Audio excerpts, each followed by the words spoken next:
A very good evening to all pious yogis and upasaka and upasikas. We shall continue to discuss the discourse about what to be cultivated or what not to be cultivated. We discuss about acquisitions of individuality or atthabhava patilabha in the previous talk. We also did discuss about 4 kinds of karma. Everyone is the owner of their karma. In one of the discourses of the Buddha, the Buddha explains karma with a simile of a painter or an artist. Is a painter or an artist in their life. So it depends on the skills of every artist. If you as an artist is very skillful, then you could paint very colorful paintings. So here in this, the simile say that the artist represents karma, which is associated elements. When karma is associated with other elements, for example craving, ignorance, then the karma will produce results. The artist will do their drawings, for example on a canvas. The canvas here represents the round of rebirth in the 3 realms. Last week we also did discuss about 3 realms of planes of existence. Planes of existence are kama bhava, the plane of desire, rupa bhava, the plane of form, and arupa bhava, the plane of the formless. Sometimes the planes of existence refer to bhumi in Pali. So apaya bhumi consists of 4 realms or state of loss. So the 4 states of loss are hell, animal, hungry ghost or peta, and asura. Then above the apaya bhumi, in the human and above, there's no consists of 3 bhumis. The first is kama sugati bhumi. So kama sugati bhumi refers to the sensual happy plane. Then above the kama sugati bhumi is rupa vachara bhumi, or the plane of form. So if one wishes to reach rupa vachara bhumi, then one must accumulate merits that includes meditations. So one must attain at least the first stage of absorption concentration in order to attain, for example, the Brahma's world. Then above the rupa vachara bhumi is arupa vachara bhumi, or the plane of the formless. So if one aspire to reach arupa vachara bhumi, then one must attain formless absorption concentration. So karma like an artist. Karma likes an artist. So an artist draws, for example, a figure or a man or figure woman on the canvas.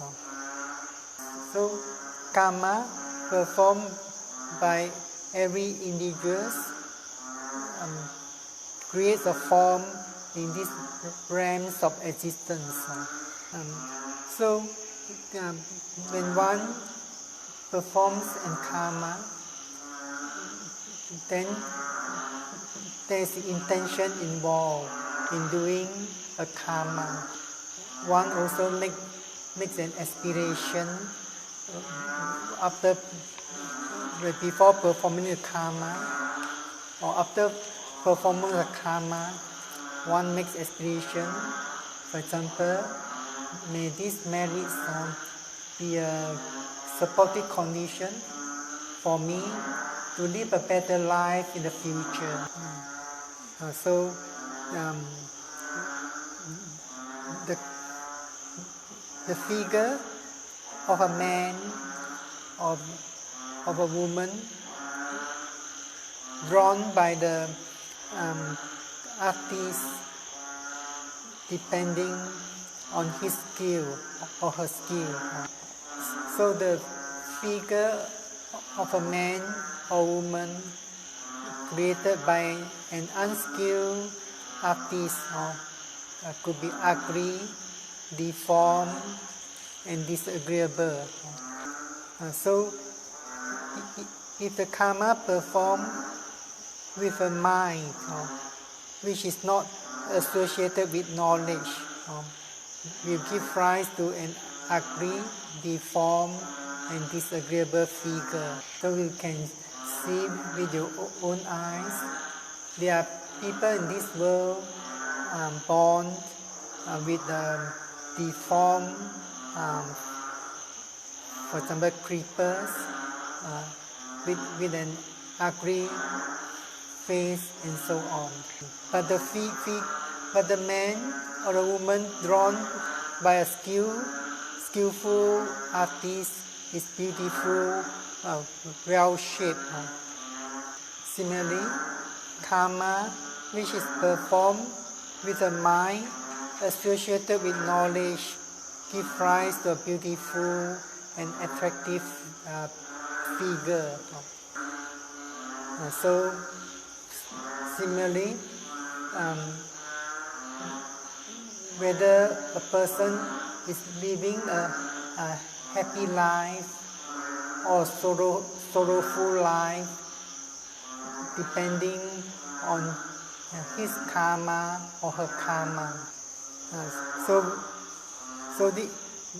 there are karma that will lead to the results of rebirth in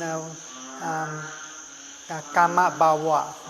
There are karma that will lead to rebirth in the rupa bhava, the plane of form. And there are karmas that will lead to rebirth in the arupa bhava, the plane of the formless. But the teaching of the Buddha aims at overcoming rebirth in all these realms, in all these three realms.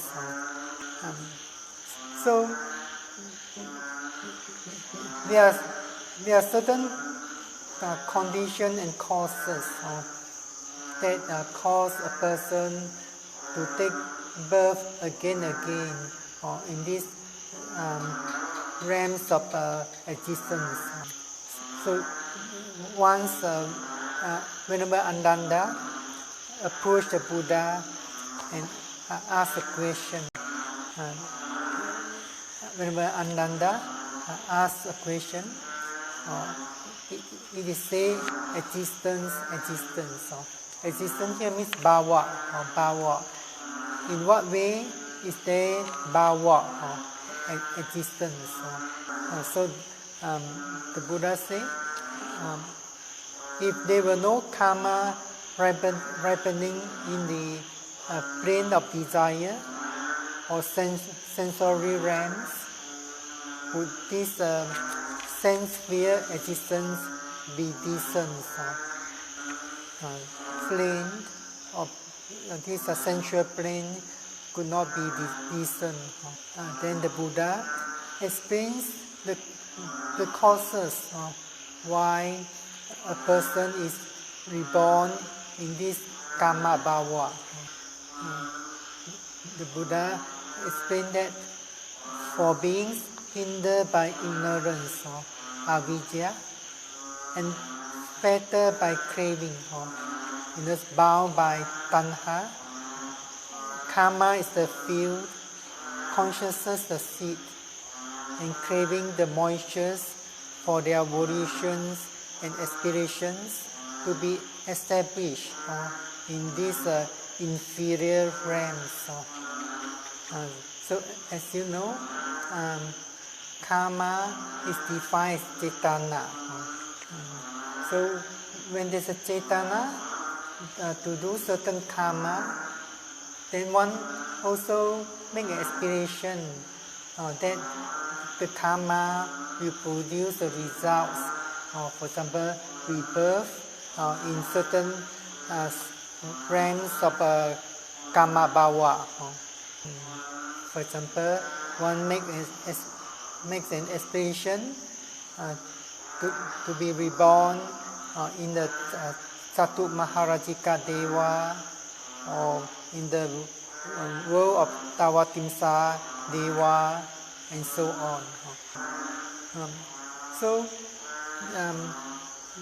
the realms in this karma bhava are very delightful. It's still known as inferior realms in the mundane sense. Then the Buddha asked another question to Ananda. If there were no karma ripening in the form realm, rupa bhava, would this form sphere existence be decent? So, if one aspires to be reborn in the rupa bhava, then one must accurate merits, not only merits of dana sila, one also must accumulate merits from the practice of bhavana, of meditations. So the bliss enjoyed by beings in the rupa bhava is more superior than the beings in the karma bhava. So these realms, rupa bhava, is an middling realms.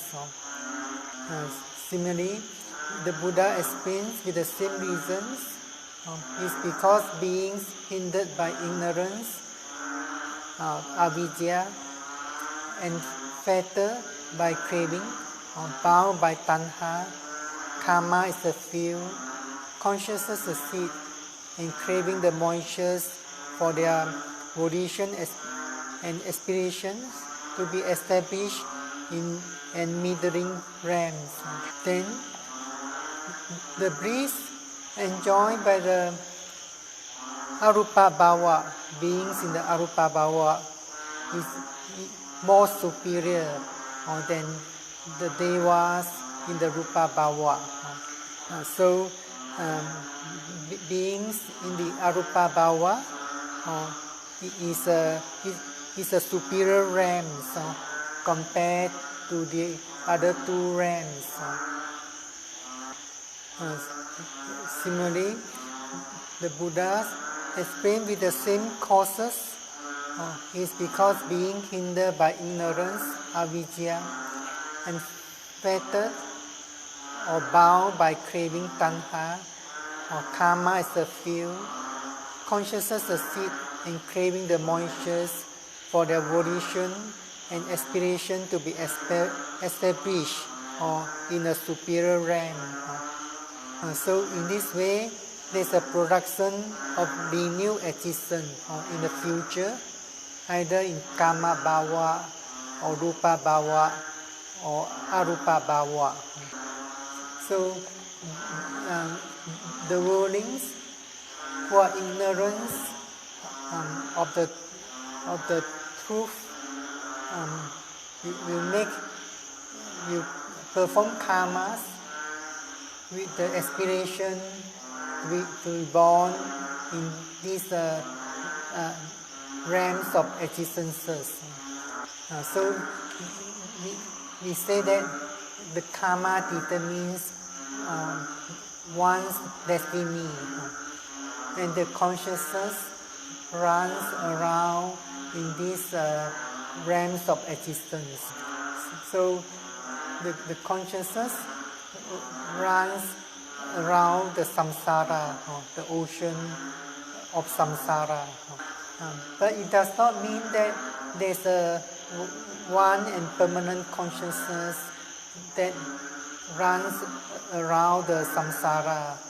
So we must have the right understanding that consciousness is not permanent. Consciousness subject to instant arising and passing away. Consciousness is arising dependent on condition. So as long as one has not attained the highest stage of enlightenment, then we say that the consciousness will take birth again and again in the ocean of samsara. So once the Buddha said, consciousness while standing might stand engaged with form. Form means the rupa. Based upon form, established upon form, with a sprinkling of delight, it might come to growth, increase, and expansion. Once the Buddha said, consciousness while standing might stand engaged with form. Form here means the rupa khanda. Based upon form, established upon form, with a sprinkling of delight, it might come to growth, increase, and expansion. Similarly, consciousness while standing might stand engaged with feeling, or engaged with perception, or engaged with volitional formation. So feeling is Vedana, perception is Sanya, volitional formation is Sankhara. So the consciousness engaged with the feelings, or with the perception, or with the volitional formation. So based on either of these three aggregates, established upon either one of these three aggregates, with the sprinkling of delight, it might come to growth, increase, and expansion. Engage is known as upaya in Pali. The word upaya also means clinging to or attached to. So the consciousness is not able to arise or can't arise without these four aggregates. So the consciousness is engaged with these four aggregates by the way of three kinds of papancha. Papancha is translated as obsessions. The three kinds of papancha or obsessions are craving or tanha, conceit, mana, and wrong view, ditthi. So it's because of upaya or engagement or clinging to with these three kinds of obsessions, then the karma will be performed. So this karma becomes a force force that produce result, so that consciousness will take birth again. Then the Buddha explained further, though someone might say, apart from form, rupa khanda, apart from feeling, vedana khanda, apart from perception, sanya khanda, apart from volitional formation, sankhara khanda, I will make known the coming and going of consciousness, its passing away and rebirth, its growth, increase and extension. That's impossible. In other words, the coming and going of consciousness are depending on these four aggregates. It's not possible to say that the coming and going of consciousness depends on other things besides these four aggregates. So, one who has practiced mindfulness meditation, vipassana meditation correctly, they will come to realize through their personal experience that consciousness is arising on these four aggregates. But it is difficult to realize the arising of the consciousness as long as mindfulness meditators have not yet developed sharp mindfulness and attain deep concentrations. So mindfulness meditators, vipassana meditators, have to rightly understand that the objects of mindfulness are the five aggregates. So in this tradition of mindfulness meditation, mindfulness meditators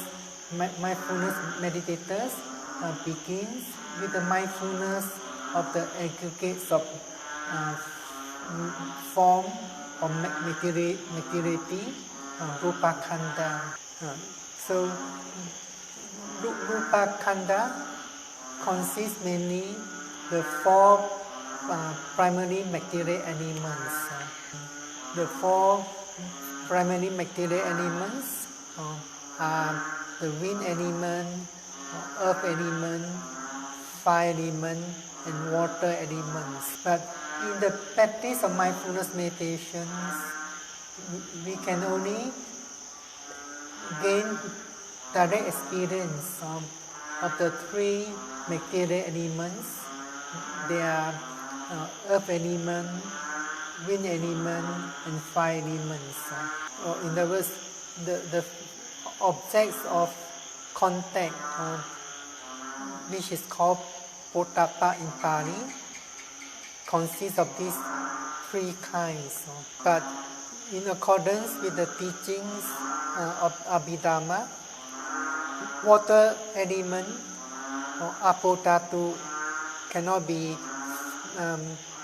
sensed directly through contact. So,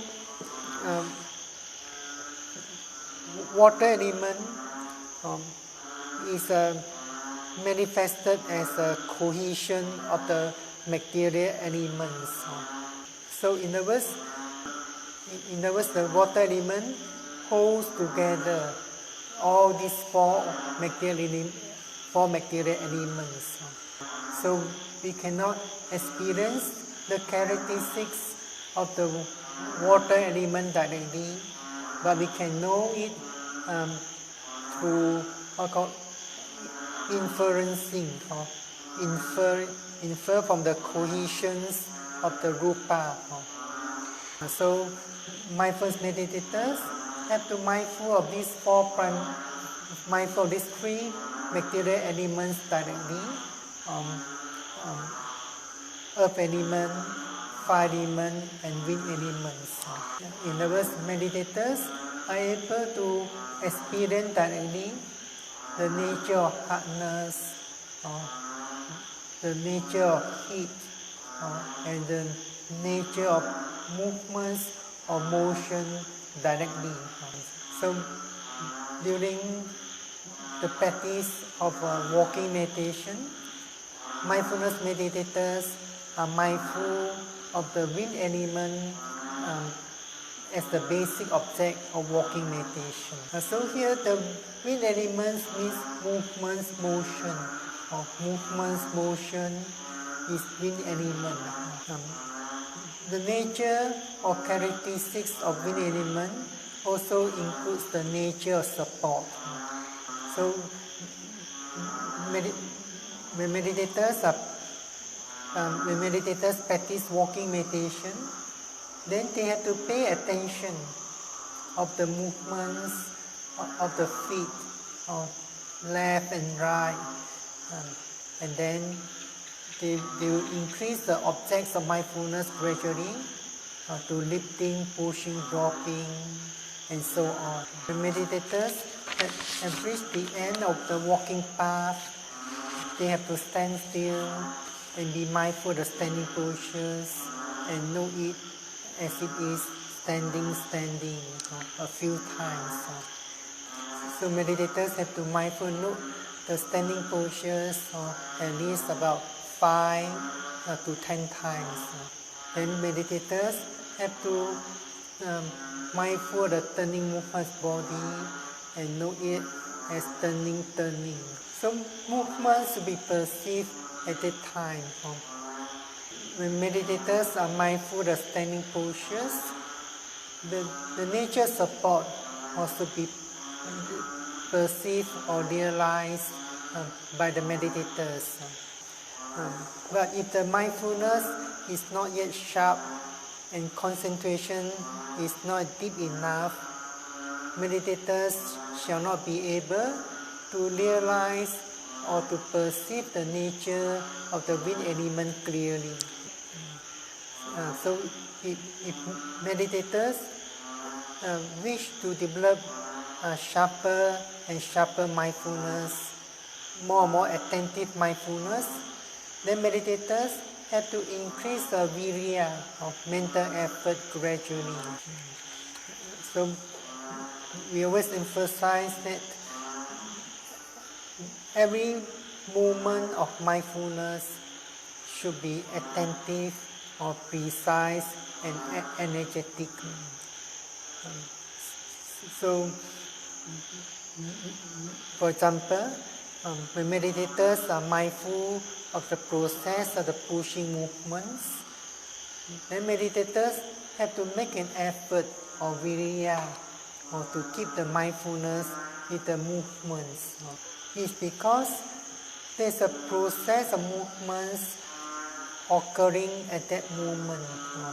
So that process of movements should be the object of mindfulness. If meditators did not put forth enough virya, then the mind will be running here and there.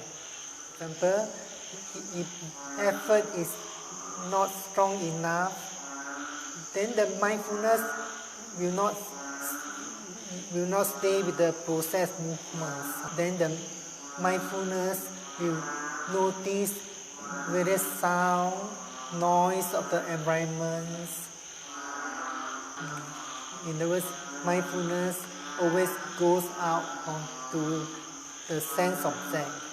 If the effort is not strong enough, then the mindfulness will notice other less distinct objects. For example, the pressing of the other foot, tightness of the muscle, and so on. So the process of the movements, the pushing movements, becomes an unmindful movement. It's because the mindfulness is not strong, so the mind will wander. So in that way, meditators might not able to realize the process of movements clearly. So meditators have to put forth enough virya, mental effort, when there's a process of movements For example, the pushing movements occurring at that present moment. But sometimes if there's another object, for example, an unusual strong itchy sensations, then meditators have to stop walking and be mindful of that sensation. So at the time meditators have to practice patience and be mindful and note that sensation, itching, until that sensation has subsided. And then in this mindfulness meditation, it's always important to mindful and note every mental state which is arising at the present moment. If meditators is not able to mindful and note every mental state, then they will not be able to attain deeper and deeper concentration. So when meditators could slow down the pace of walking gradually, and then they may increase the objects, for example, lifting, pushing, dropping, touching, pressing, or lifting, raising, pushing, dropping, touching, and pressing. And then when meditators are mindful of their daily routine activities, such as walking from one place to another place, eating, be mindful of eating, drinking, be mindful of paying homage to Buddha, and so on. They have to be mindful of many different processes of movements. Besides mindful of the various processes of movements, whenever there's a contact, such as the touching the hand with the cup, meditators also have to be mindful of that touching and know it touching. If there's a sharp mindfulness and deep concentration, meditators sometimes can realize the arising of the intention or wanting naturally. If the mindfulness and concentration are not as strong enough, then meditators might not be able to realize the arising of the intention or wanting. So meditators are mindful of the wind element frequently during the walking meditation, as well as mindfulness of daily activities. Then when meditators proceed to the sitting meditation, they might have to mindful of the basic object. For example, the movements of the abdomen, which is the manifestation of the wind element. If there's no movements of the abdomen and there's no other distinct object, then meditators have to pay attention to the sitting postures. So that object, sitting posture, is alternate with two touching points. So when there's another stronger body object or sensation arising, then meditators have to mindful of that stronger object and note it as it is. If there's a mental state arising during sitting meditation, such as thinking or planning, then meditators have to mindful of them as they really occur. So meditators are mindful of the material elements, especially wind element, frequently. Sometimes meditators experience heat, which is fire element. Then meditators have to mindful and know it as it is. Sometimes meditators experience hardness, then meditators have to know it as it is. if there's a painful feeling arising, and that feeling is the strongest object, for example, in the sitting meditation, the meditators have to face with it and note the painful sensation as it really occurs. So, the meditators could experience the material elements clearer and clearer, then they may begin to realize mental states clearer and clearer. So, if meditators have not yet experienced or realized clearly the characteristics of the material elements, then they might not be able to realize the mental states and the consciousness clearly. So, meditators have to realize that the consciousness is arising dependent on these four aggregates. But meditators is only be able to be mindful of the most distinct aggregates. In fact, at every moment of mindfulness, there are all these five aggregates are involved. For example, when there's a process of rising movements of the abdomen, that process movements is a rupa khanda. It's because rising movements is wind element, one of the rupa khanda.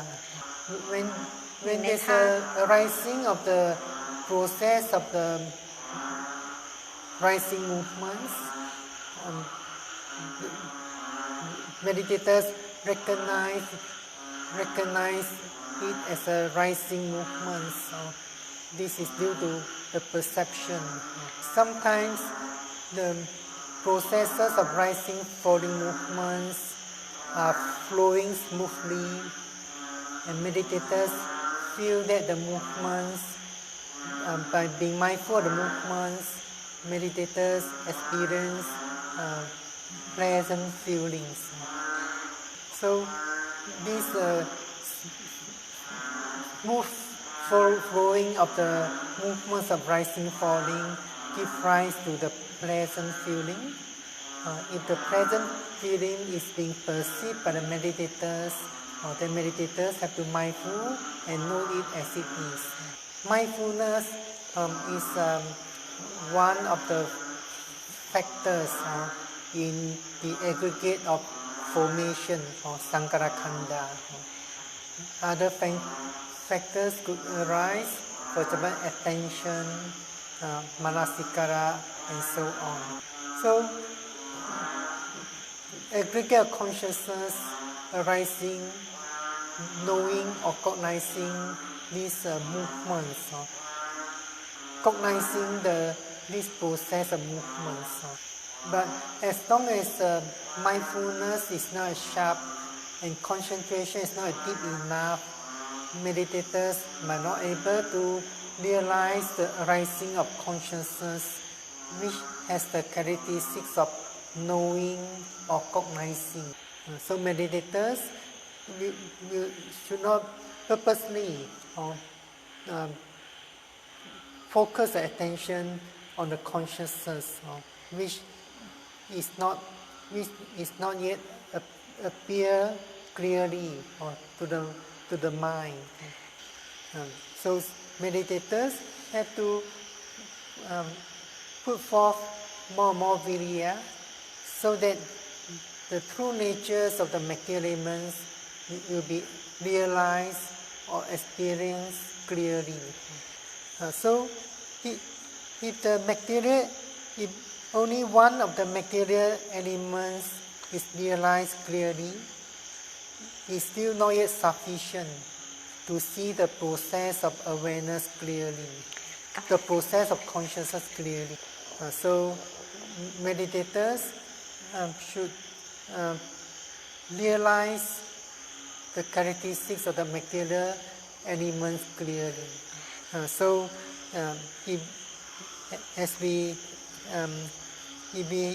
have understood the teachings of the Buddha, we say that the coming and going consciousness are depending on these four aggregates.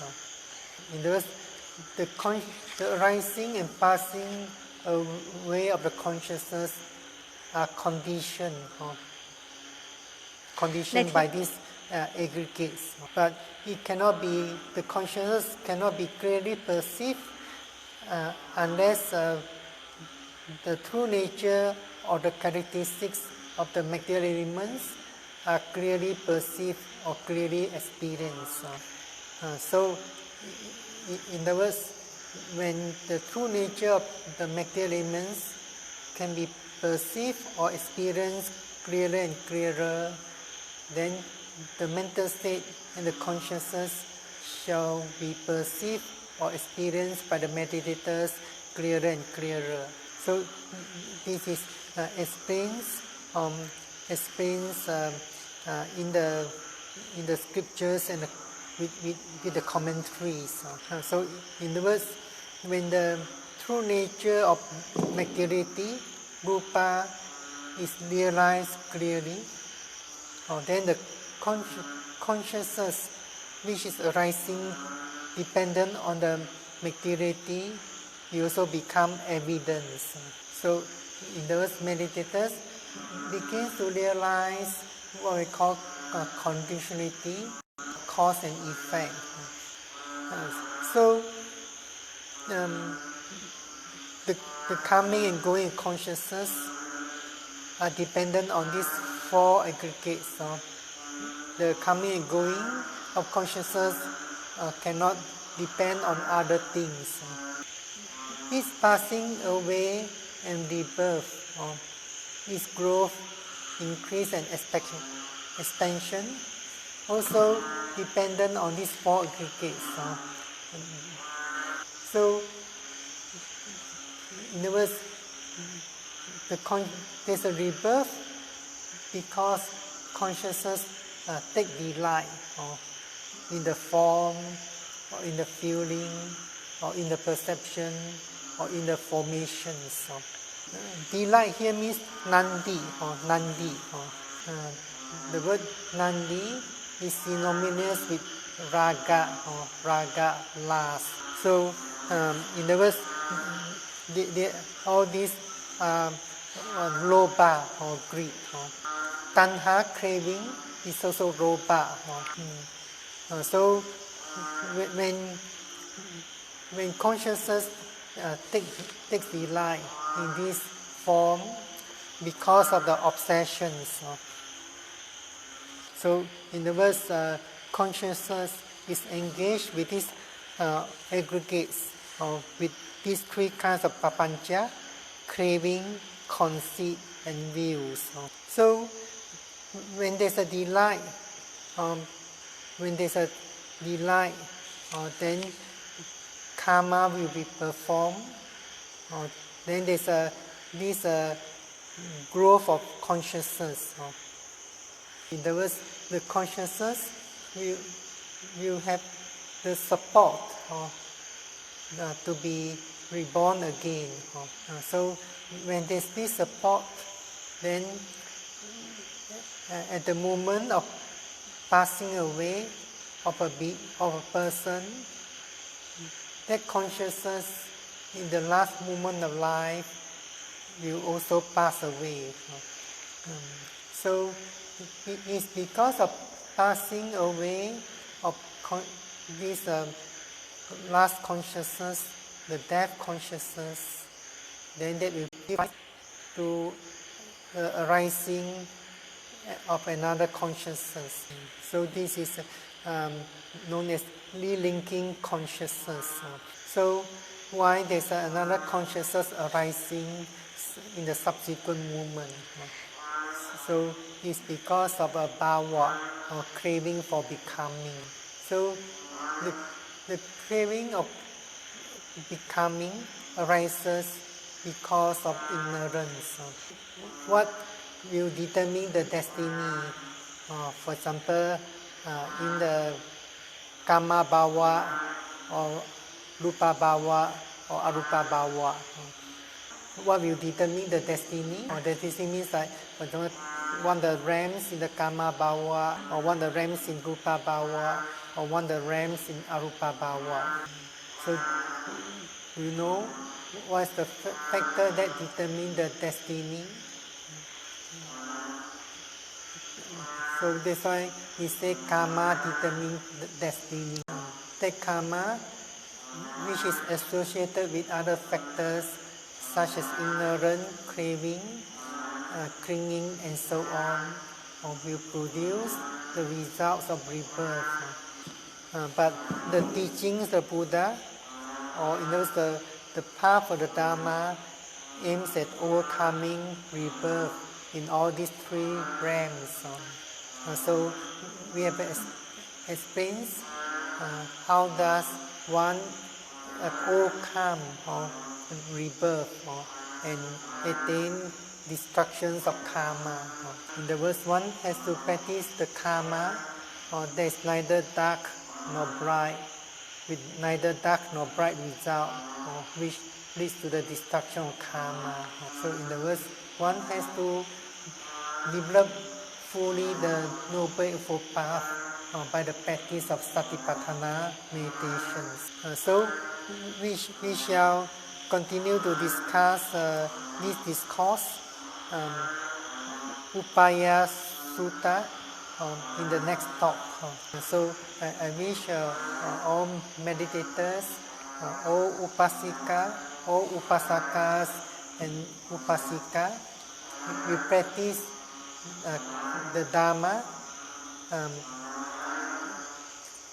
correctly, so that you can realize the teachings of the Buddha through your personal experience, direct knowledge, and able to overcome all kinds of mental defilements, and shall be free from suffering in samsara eventually.